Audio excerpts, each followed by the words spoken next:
डूबते हुए सूर्य को अर्घ्य देने का पूरा मामला आज छठ व्रत के लोगों का एक अलग रूप दिखा रहा था।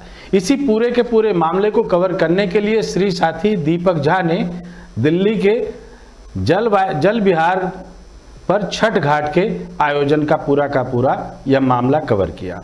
आपको बता दें कि राजनीति से जुड़े लोग सत्ता सियासत के अपने लालच के कारण कहें या छठ मैया के अपने प्रभाव के कारण यहां पर जाने को मजबूर हुए।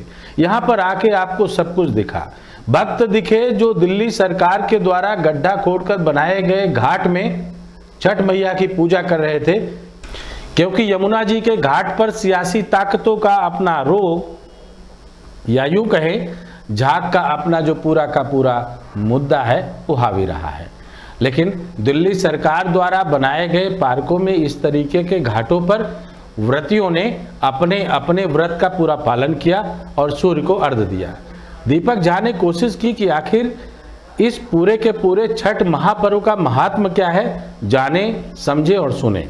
यहाँ पर आए हुए राजनेताओं ने स्वर कोकिला, जिनके सोहर और इस तरीके के छठ के गीत हर जगह सुनाई देते हैं, शारदा सिन्हा के निधन पर अपनी श्रद्धांजलि भी दी और व्रत में शुमार सभी लोगों को छठ महापर्व की बधाई भी। सबने शामिल होकर के सूर्य को अर्घ्य भी दिया और इस पूरी की पूरी कोशिश को हमारे साथियों ने कैमरे में कैद करने की कोशिश की। देखिए दीपक झा की पूरी रिपोर्ट।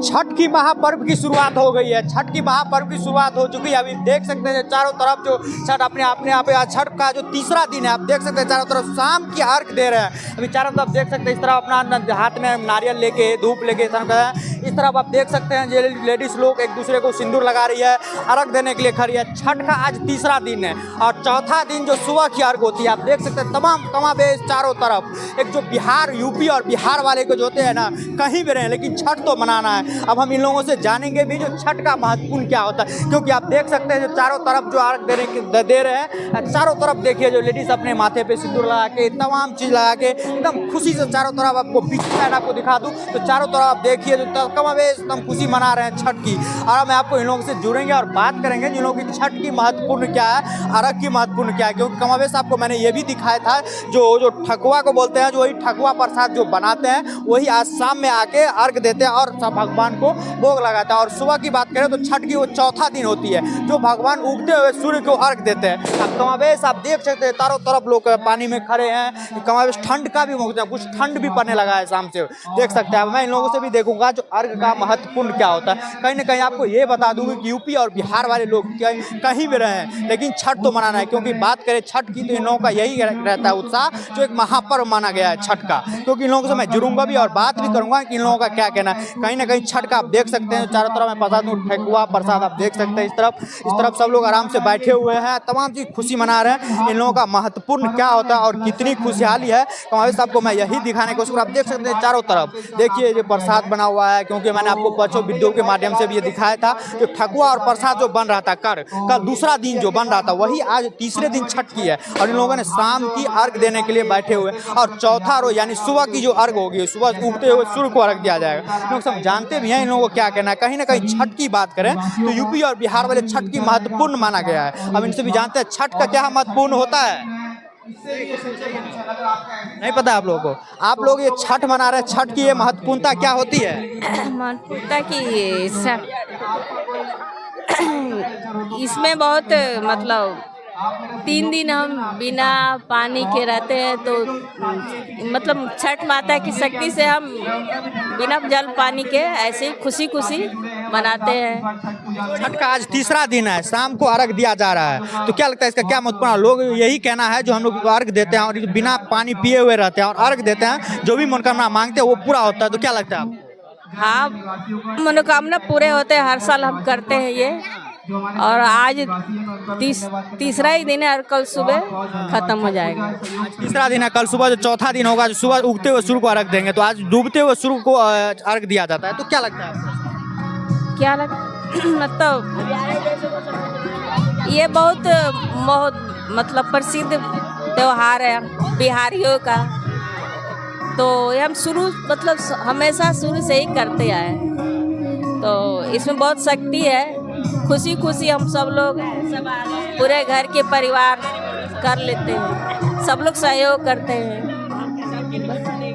सब। और ये त्यौहार बहुत मतलब कठिन है, घर के लोग सहयोग नहीं करेंगे तो नहीं हो पाएगा। ये इसका मतलब महत्व है। देखिए और भी लोग जानते हैं, लेकिन लोगों का यही कहना है ये त्योहार है ना जो बहुत कठिन है, लेकिन इन लोगों को बनाने का उत्साह ही बहुत रहता है। क्योंकि और भी लोगों से यहाँ पे हम जानते हैं कि कहीं ना कहीं जो छठ को लेके कितनी उत्साहित है। और क्या कहना है इन लोगों को, छठ को लेके कितनी उत्साहित है आप, छठ को लेके कितनी उत्साहित है और क्या महापर्व इसको माना गया यूपी बिहार वाले को लिए, तो क्या लगता है आपको जो कितनी उत्साहित है आपके? मगर खुश है, हम लोग कर रहे हैं और बहुत उत्साह से मनाते हैं। ऐसा मन में नहीं आया जो अपने गांव जाते हैं तो छठ मनाते हैं पूरा खुशहाल से अच्छे से मजे करते हैं? जहाँ रहते हैं वहाँ बनाते हैं, जहाँ रहते हैं वहाँ बनाते हैं। जहाँ रहते हैं वहाँ त्योहार मनाना, छठ तो मनाना। हाँ मनाना है, कहीं भी मनाना है, मनाना है। कहीं ना कहीं ये भी कहा गया है जो छठ में जो व्रत रखते हैं और जो मांगते हैं उसको जो पूरा होता है, तो ऐसा क्या लगता है आपको? पता नहीं, हमें नहीं उससे मालूम।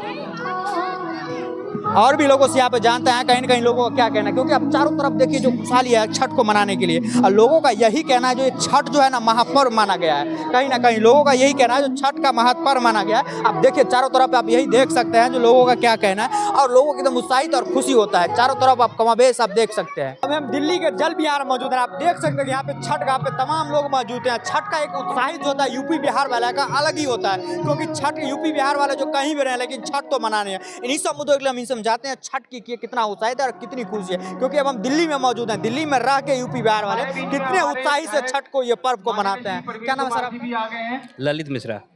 छठ को लेकर कितनी उत्साहित आप में, क्योंकि आप कहीं ना कहीं यूपी बिहार वाले ही है, तो गांव में ये भी इच्छा आता होगा जो गांव में जाते हैं तो इससे बेहतर छठ मनाते हैं।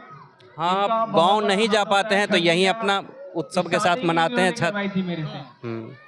ये तो आस्था का महापर्व है। हाँ, ऐसा तो मन में आता होगा ना जो गांव रहते तो ज्यादा बेस्ट रहता है यहाँ से। गांव नहीं जा पाते हैं, मुश्किल हो जाती है जाने में, टिकट नहीं मिलता, ट्रेन वेन कम होती है अपना। हाँ, और फिर छुट्टियों की भी प्रॉब्लम होती है। कहाँ के रहने वाले हैं आप? बिहार से। बिहार में कहाँ? दरभंगा। दरभंगा जिला के रहने वाले हैं, क्योंकि मिथिलांचल के लोग तो और छठ को महापर्व मानते हैं। एक महापर्व यूपी बिहार वाले को महत्व है, ये आस्था का महापर्व है। यूपी बिहार वाले को तो अलग ही महापर्व होता है और छठ को लेकर तो अलग ही खुशी है। अब हम लोग भी बहुत सारे लोग हैं यहाँ भी उसी उत्साह से यहाँ मना रहे हैं छठ। कहीं ना कहीं हम बचपन में भी छठ देखे होंगे और अभी जो छठ देख रहे हैं तो उसमें कितना बदलाव हो गया? बदलाव तो है, अब नई पीढ़ी नए और उत्साह भी नया है और सब कुछ। और आपको मैं बता दूं अभी ये छठ का आज तीसरा दिन है और शाम का अर्घ दिया जा रहा है डूबते हुए सूर्य को, तो इसका क्या महत्वपूर्ण है? शाम के अर्घ का महत्व ये है कि ये हमारे धर्म में ये अलग ही महत्व इसलिए है कि डूबते सूर्य को अर्घ दिया जाता है, जबकि डूबते को कहते हैं कि कोई नहीं महत्व होता, लेकिन ये हमारे छठ का ही महात्मा है कि डूबते सूर्य को अर्घ दिया जाता है। लोगों का यह कहना है जो डूबते सूर्य को जो अर्घ देते हैं उनको ये अर्घ देते हैं, डूबते हुए नहीं, उनको बुलाते हैं जो पुनः सुबह फिर आ पाइए। इस दोनों का क्या महत्व? यही कि जो मतलब जो डूबता हुआ है ना वो भी मतलब डूब नहीं रहा है, वो फिर उसका उदय होगा इस तरह से, और इसलिए उदय के समय भी अर्घ दिया जाता है। आपका क्या नाम है सर? जितेंद्र शर्मा। जितेंद्र शर्मा जी, आप भी कहीं ना कहीं बिहार के ही रहने वाले हैं। बिहार में कहाँ के रहने वाले हैं? नहीं, हम बिहार के नहीं, यूपी के हैं। यूपी के रहने वाले हैं, क्योंकि ये छठ को लेकर तो यूपी और बिहार वाले का अलग ही उत्साहित रहता है मन में कि कहीं भी रहे लेकिन छठ तो मनाना ही है। तो क्या लगता है आपको, दिल्ली में भी मौजूद है और यहाँ छठ मना, कितनी उत्साहित है? बहुत उत्साहित हैं हम लोग। क्या है कि अपने गांव वगैरह नहीं जा पाते हैं तो इसलिए अपना दिल्ली में ही इसको छठ को मनाते हैं। और ये दिल्ली जल बोर्ड की कॉलोनी है जल विहार, तो हम लोग इसको कई सालों से मनाते आ रहे हैं यहीं पे। और बस मैं इतना ही कहूँगा। आपका क्या नाम है सर? योगेश कुमार। योगेश कुमार जी, आप कहाँ के रहने वाले हैं? मेरठ। मेरठ के रहने वाले हैं। आपका छठ के लिए कितना उत्साहित है और क्या लगता है आपको, दिल्ली में छठ मनाते या गांव में जाके इससे बेहतर हो? नहीं, दिल्ली में बनाना चाहिए और गांव में बनाना चाहिए।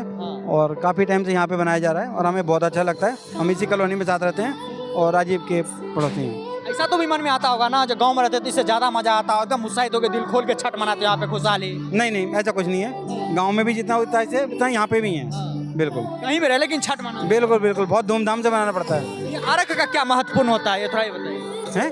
जो अर्घ जो शाम को दिया जाता है उसका क्या महत्व? उसका महत्व ये होता है कि मतलब सूर्य देव को अर्घ दिया जाता है बस, बाकी बस। तमाम देख रहे हैं महिलाएं पुरुष इसमें खड़े हैं अर्घ लेके, डूबते हुए सूर्य को शाम का अर्घ दिया जाता है। हाँ बिल्कुल, डूबते हुए सूरज को शाम को दिया जाता है और उगते सूरज को सुबह दिया जाता है, बस यही। आप पारसनाथ कहाँ के रहने वाले हैं? मऊ, जी बनारस से आगे मऊ। बनारस से रहने वाले हैं, तो छठ को मऊ मऊ के रहने वाले हैं। छठ को लेकर कितनी उत्साहित है आप में? बहुत उत्साहित है। आप तो बहुत छठ देखे होंगे, कितना दिन से यहाँ पे छठ मना रहे हैं? कम से कम 29 साल हो गए। 30 साल हो गया। तो उससे पहले जो छठ आप देखते थे और अभी जो छठ आप देख रहे हैं उसमें बहुत उत्साह है, बहुत उत्साह है, धन्यवाद करता हूँ परवीन भाई का। बहुत उत्साह है पहले से। देखिए अभी तमाम लोग ये लोग अपने अर्घ लेके शाम की जो मतलब शाम की जो अर्घ सूर्य देव को अर्घ दे रहे थे, इन्हीं सबसे हम जानते हैं कि अर्घ का क्या महत्वपूर्णता है, क्योंकि छठ का आज तीसरा दिन है। तो क्या अभी आप लोग अर्घ दे रहे थे, इसका महत्वपूर्णता क्या है? अर्घ का महत्वपूर्ण ये तो हमारा आस्था है, बहुत बड़ी आस्था है। छठ हमारे जो महापर्व कहा जाता है इनको, और ये इस पर हमारे अथा जिसे कहते हैं जो था नहीं है जिसी का, वो हमारा अथा है, मतलब इतना विश्वास है इस पर, इस पर्व को। जो हमारी मनोकामनाएं होती हैं हम अपने मन में उनको, और सूर्य देव को जैसे है कि डूबते हुए सूरज को अर्घ दिया जाता है, हम अपने मनोकामना और पूरे परिवार की फैमिली की उन्नति की हर एक चीज़ की कामना करते हैं। क्योंकि आज का पर्व का तीसरा दिन हो गया और बोला जाता है जो पर्व इस पे करते हैं ना, जो ना पानी पीते हैं ना खाते हैं कुछ नहीं, पूरा व्रत करते हैं 3 दिन का, लेकिन वो जो व्रत करते हैं और जो भगवान से मांगते हैं वो पूरा हो जाता है। तो कहीं ना कहीं आपको क्या लगता है? ये जो व्रत होता है बिल्कुल निर्जला उपवास होता है एक तरह से, इसमें पानी भी नहीं लिया जाता, और तकरीबन इसमें 36 घंटे का निर्जला उपवास रखा जाता है। कहीं ना कहीं आप कहाँ के रहने वाले हैं आप? हम बिहार में जो मधुबनी जिला है, बेनीपट्टी समक्ष एक गांव है अकौर, वहाँ का हम निवासी हैं। बिहार के रहने वाले हैं, क्योंकि यूपी बिहार वाले को छठ को महापर्व माना गया, उनको एक अलग ही उत्साहित रहता है। तो कहीं ना कहीं आपके मन में ये नहीं आता जो गाँव जाके करते हैं? देखिए ये तो आपने बहुत अच्छा सवाल पूछा है, किसका मन नहीं करता अपने धरती अपनी माटी पर अपना पर्व अपने लोगों के साथ मनाएं। आपने बहुत अच्छी बात कही है, बहुत मन करता है। आप लोग अभी दिल्ली में मौजूद हैं, दिल्ली में पर्व मना रहे हैं, तो क्या लगता है आपको, जो गांव का एक पर्व अच्छा रहता है या दिल्ली का पर्व अच्छा? देखिए जो अपने गांव का तो गांव मिट्टी की तो बात ही कुछ और है। अब यहाँ पर एक मजबूरी है कि हम लोग नौकरी पेशा वाला आदमी है, हम उतना समय हमें नहीं मिल पाता गांव जा कर के अपने पर्व करने का, और बहुत चीज़ का अभाव होता है, टिकट का कई भी चीज़ का होता है, आने जाने का असुविधा होता है, तो मजबूरन हमें यहाँ पर ये पर्व हमें यहीं पर करना पड़ता है। आप भी अर्घ दे रहे थे, अभी मैंने आपको देखा, तो अर्घ देते टाइम आप क्या सोचते हैं, सूर्यदेव को क्या ध्यान लगाते हैं? सूर्य देव को गौराते हैं कि हमारे जो परिवार है उनको अच्छे से रखिएगा, और बस इनको देखते हैं प्रसाद में ठेकुआ प्रसाद और भी तमाम चीज़ इनको डाला जाता है। अभी शाम का अर्घ दिया गया, अभी सुबह का अर्घ भी फिर कल सुबह डाला जाएगा, उगते हुए सूर्य का दिन, दोनों का क्या महत्व? देखिए दोनों का एक ही महत्व है कि बस सूर्य देव के ऊपर ध्यान लगा के रखिए। और ये दोनों का महत्वपूर्णता क्या है, थोड़ा बताइएगा? उगते हुए सूर्य को अर्घ देते हैं या डूबते हुए सूर्य को भी अर्घ देते हैं? क्योंकि तीसरे दिन डूबते हुए सूर्य को अर्घ दिया जाता है और चौथे दिन सुबह यानी सुबह में उगते हुए सूर्य को अर्घ दिया जाता है, तो दोनों का ये महत्वपूर्णता क्या है? देखिए ऐसे कहते हैं ना कि एक आदमी जो होता है, जैसे कि एक तरह से मान लीजिए कि जैसे सूर्य जो ढलता है उसकी कोई पूजा करना नहीं चाहता, मगर हम जो बिहारवासी हैं हम उनको भी बहुत अहमियत देते हैं कि आदमी के जीवन में उतार चढ़ाव लगा रहता है, घट मतलब उतार भी है तो चढ़ाव भी है, तो अपने जो धैर्य होता है इंसान को कभी भी नहीं खोना चाहिए। जिस तरह से सूर्य ढलता है तो एक तरह से समझ लीजिए कि एक रात होती है तो पूर्ण सवेरा भी होता है। जल बिहार में मौजूद है छठ के महापर्व पे, हमारे साथ महाराज जी मौजूद हैं। हम इनसे जानते हैं छठ का क्या महत्वपूर्णता होता है और अर्घ जो दिया जाता है उसकी महत्वपूर्णता क्या होता है, क्योंकि तीसरे दिन शाम को अर्घ दिया जाता है और चौथे दिन यानी उगते हुए सूर्य को अर्घ दिया जाता है। इन्हीं सब लेकिन हम जानते हैं इनका महत्वपूर्णता क्या होता है। देखिए सर्वप्रथम तो आपके दर्शकों को तपस्या, आस्था और लोक संस्कृति के महापर्व माँ भास्कर के आराधना के महापर्व छठ पूजा की सभी को हार्दिक शुभकामनाएं, मंगल कामनाएं। माँ छठी मैया की कृपा आप सभी पर सदा विद्यमान रही, मैं ऐसी कामना करता हूँ। देखिए छठ पूजा हमें जीवन जीने का संदेश देती है कि जीवन कभी अस्त नहीं होता, अगर होता है तो उदय भी निश्चित तौर पे होता है। और छठ मैया का सर्वप्रथम पूजन और व्रत भगवान श्री राम और सीता मैया ने किया था। उसके पश्चात इस व्रत को भगवान श्री कृष्ण और उनकी धर्मपत्नी जामवंती ने किया था। जब उनके पुत्र को एक भयंकर कष्ट हो गया, शारीरिक कष्ट हो गया, तो उसके निवारण के लिए उन्होंने इसको किया था। उसके बाद कर्ण ने किया, फिर ये परंपरा चल पड़ी। ये लोक आस्था का पर्व हमारे को जीवन का एक संदेश और भी देता है कि आदिशक्ति जगत जननी महामाया जो सब में विद्यमान है उसकी आराधना हमें करनी चाहिए, क्योंकि हमारे सांसों की देवते अगर कोई हैं तो माँ छठी मैया है।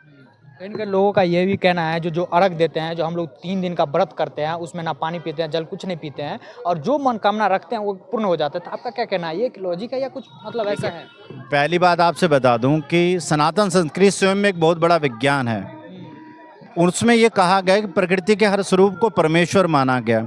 उसके संरक्षण और संवर्धन के लिए उन्होंने वृक्षों को पूजने बताया। उन्होंने उसके संरक्षण के लिए पेड़ों को वृक्षों के साथ साथ पहाड़ों को, नदियों को, जल को, हर एक को संरक्षण बताया गया। और उपवास का अर्थ होता है उपमर्तव, ईश्वर के समीप वास।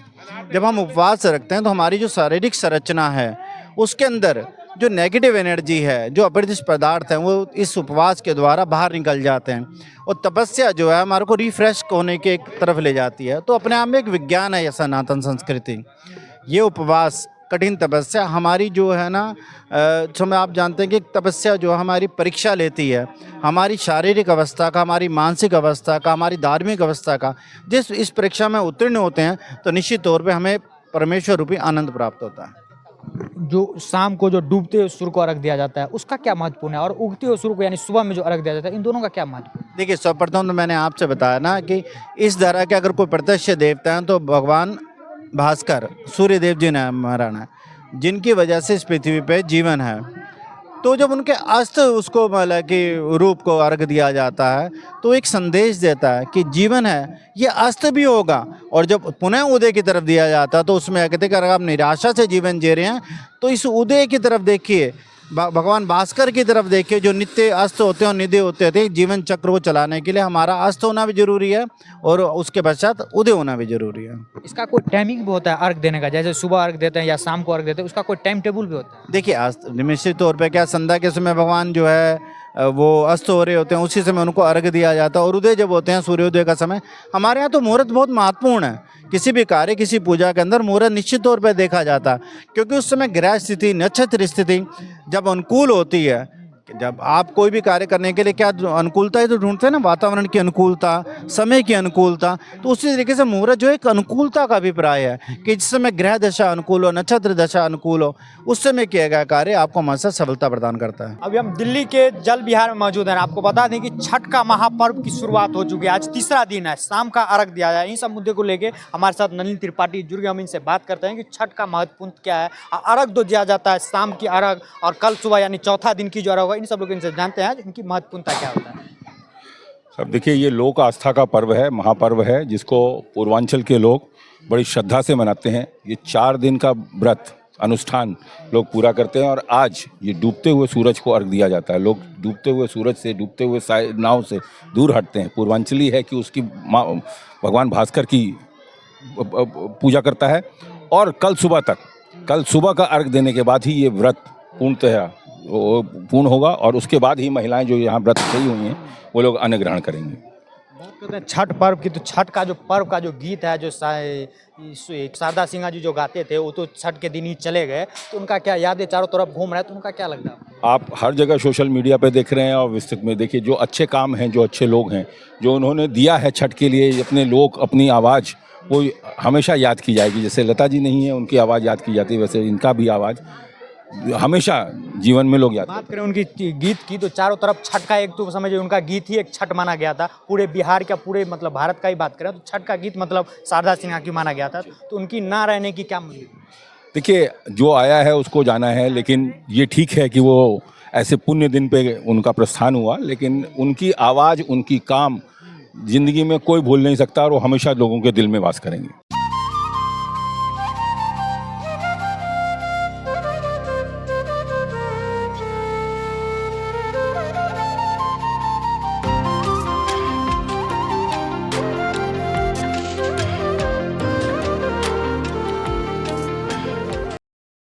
सत्ता सियासत का खेल देखिए कि लोगों ने पहले जातियों को बांटा, धर्म को बांटा और अब दिल्ली के अंदर अलग अलग इलाके के आए हुए लोगों को लालायित करने के लिए और अपने सियासी फांस में बांधने और फंसाने के लिए अलग अलग पर्वों को अपना निशाना साधा।